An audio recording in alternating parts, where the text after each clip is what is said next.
小林爸爸講故事時間嚟啦！睇下書本變出咗好多唔同故事。好靚啊！一齊跳啦！各位同學仔、小朋友大家好，又到咗小林爸爸講故事時候啦，你準備好未呢？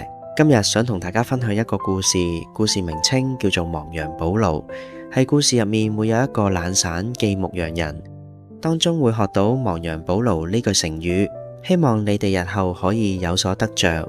好啦，唔講咁多啦，故事開始。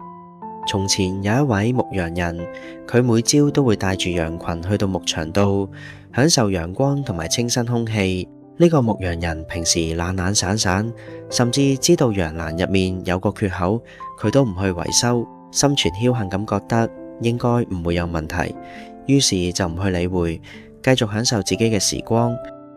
終於有一日，當佢坐喺草地上悠閒咁飲水嘅時候，遠處樹叢裏面出現咗一隻狼。狼靜悄悄咁潛伏，專心注視住啲羊群。牧羊人仍然冇察覺到危險，佢認為羊群好安全，冇必要擔心。突然，狼衝出嚟，快速咁向羊欄個缺口走入去，並向羊群發動攻擊。驚慌嘅羊群四散狂奔。呢一刻，四處都係狼嘅咆哮同埋羊嘅叫聲，場面一片混亂。牧羊人見到之後，心中焦急，冇辦法相信自己嘅眼睛，終於意識到自己嘅疏忽而帶嚟嘅嚴重後果。當狼拖走一隻羊時，牧羊人喺心中感受到無比懊悔，因為佢當初冇重視圍欄嘅缺口，而家就因為個缺口令到自己嘅羊群受到傷亡，不停咁自責。件事發生後，佢反思好自己嘅過失，決定要重新開始。於是牧羊人重新拎起工具，前往圍欄修補圍欄缺口，仲檢查埋其他圍欄有冇鬆脫。雖然一開始覺得好疲累同埋辛苦，但佢心裏面知道一切都係值得。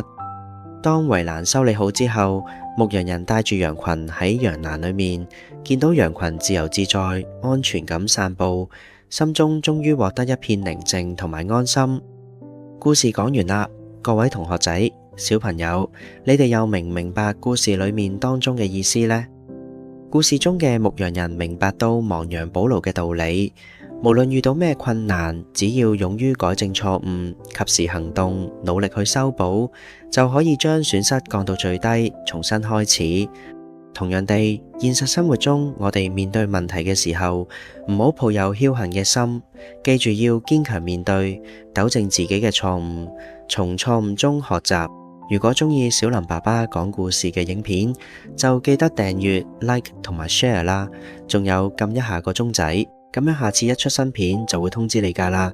多謝各位，我哋下條片再見，拜拜。小林爸爸今晚又坐在床邊，講着故事陪他。